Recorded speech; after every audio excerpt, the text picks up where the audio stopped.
as you remember, we had Jim Florentine on here. Yes.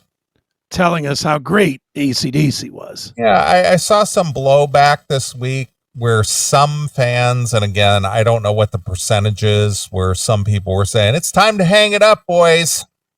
Is that where you're going? That's where I'm going, because I've got the video, and you guys can decide for yourself if it is indeed time to hang it up. So AC/DC urged to retire. Yeah. After concert footage goes viral. Yeah. Now, admittedly. So you and I must be in sync with a lot of these stories, because that's one I had on my list as well. So go ahead. So they're out playing. I don't know where they were playing at. I think it was over in New Jersey. I thought it was Australia. I don't know. Could have been. I don't know where they're playing, but wherever it is that they're playing, this footage arose. And I got to side with the complaining fans on this. This looks atrocious. Well, it might have been one of those bad nights after consecutive nights of performing that, these guys are, old. Are in their... They're definitely old. Where'd Neeley go?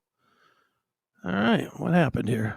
We lost Neeley. So hang tight, folks. There he is. He's back. All right. Oh, you're back. All right. So as you were saying, it may have been a bad night. Yeah, it might have been a bad night. I mean, when these guys are 70 plus years old playing consecutive nights in large stadium settings and so on and so forth. And it's just, boy, that's tough. This is a young man's game. Yes. I mean, you gotta remember, AC/DC started out in the early 70s. So we're over 50 years in, and they're still playing stadium crowds. And granted, the Rolling Stones started in the early 60s, and they're still playing stadium crowds. Right. Are they going to be at the top of their game every show? No. It's tough. It is a tough. I mean, I'm gonna give it to your boy Sammy Hagar. I'm gonna give him some props. Okay. Well, and it sounded like whining and bitching, but Sammy Hagar is 70 plus years old. Yeah. And he complained about going from gig to gig, even though Sammy is, closing in on $1 billion. Yeah. He can afford the best accommodations for travel, whether it's private jet or whatever it is. And he still talks about the rigors of, travel and flying and getting to the gig and, all this, that it takes a toll on your body. And especially if you've, kind of abused your body with drugs and alcohol for a certain part of your life. That takes a toll on you after a while. And the fact that these guys are still around, in spite of that lifestyle, right? That's pretty damn good. Yeah. I mean, do we want our old heroes to go away finally, like Kiss supposedly did, and Aerosmith supposedly did, and some of the bigger acts that unfortunately have been a staple of most of our listeners' entire life. I mean, can you remember a day when there wasn't an Aerosmith? No. Can you remember a day when there wasn't a Kiss? Can you remember a day where there wasn't a Rolling Stones or AC/DC or an AC/DC? I can't remember the time in my life where there wasn't. It's like something that has to be a constant. And we know life and age and everything marches on, but even at our age, in our late 50s, early 60s, we can't imagine a world without that staple in our lives. One of my favorite bands, Chicago. I mean, even though they're a shell of what they used to be, that was a constant staple in my life from the time I was like 5 years old. Shit, as long as I've known you, until the last few years, you went every year. Every year. But we literally, the Classic Metal Show, for at least the first 10 years that I was on the show, we had at least one weekend off per year because you I were went going to to see a Chicago. show, but Yep. because they're such a shell of what they used to be, and they're certainly not anything that I remember, I just can't go there anymore. I'll go to see Leonid and Friends every time. Right. But will I go see what is known as Chicago today? No, it's not the same. No.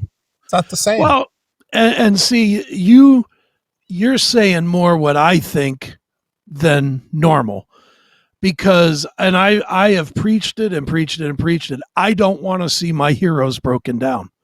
I'd rather they go away. I don't want to see what I'm about to show you. I don't want to see bad Aerosmith.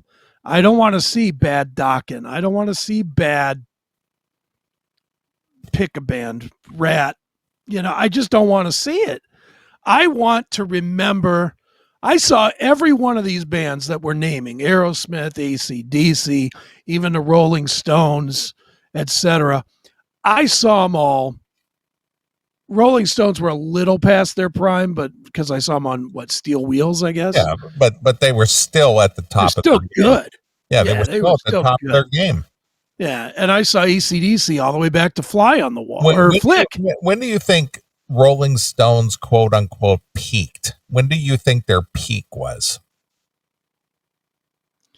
Jeez, probably in the 70s. Start me up. I think that's the beginning of the end. All right. Well, do you think that was right at the pinnacle? That might be because the rest of that album is pretty lousy if you ever listen to it. That Tattoo You, that's not a great album. But that's like the first, and I'm not a Stones fan, so I'm a tough one on that one because I really don't love them too much. But I would say late 70s, maybe early 80s was all right. The pinnacle for them. How about Under Cover of the Night? That wasn't was that the Stones or was that Mick? No, that was the Stones. That was the Stones. It was 83. That's the fall. That's definitely so falling down. That was when they started down the slope. Is that what you're saying? Yeah, because Mick even left the band after that, right? To go do that awful solo record. Well, he didn't leave the band. He just did they took time off. So they took time off, and then they came back with that where they did that Harlem Shuffle, which is that's miserable bad. Do you like that? That was 1987, I think, was 87 or 88, somewhere right there. Yeah. I mean, you got to give it to the Stones, and admittedly, I'm not a huge fan, but my God, they stayed on top for a very long time. I mean, even, everybody always says the Beatles and the Stones. The Beatles didn't have as long of a run at the top as the Stones. Stones were always the number 2 band as long as for the 10 years that the Beatles were around. Well, then they were the number 1 band. The Beatles dominated the 60s. The Stones dominated the 70s. Yes. Stones and Zeppelin. Stones and Zeppelin were the big 2 in the 70s. How about the Who? Who would be more 60s, I think, don't you? Most of their hits are 60s, aren't they? Well, you got to remember that tragedy with the people who got stomped to death in Cincinnati happened in like 1975, I think it was. Yeah, I think it might have even been a little later than that. I could be wrong, but I think it was in the mid 70s. I just know that album, It's Hard, that had Eminence front, was their definite fall away. That they were just garbage at that point. And again, another band that I'm not a huge fan of. So I would say, people are putting all kinds of different numbers in here. 71 to 75 for the Who, 79. Everybody's offering a different time, which again means that they had long success. All right, I was wrong. December of 79 is when the people got trampled to death at the concert. So they were still big enough to where they were selling at the Cincinnati Riverfront Coliseum. All right, but that's not a good measuring stick because ACDC just sold out Cleveland Stadium. That doesn't put them at the top of their game. No, but ACDC basically emerged in 74. Is what I'm trying Sure. to say. Mm-hmm.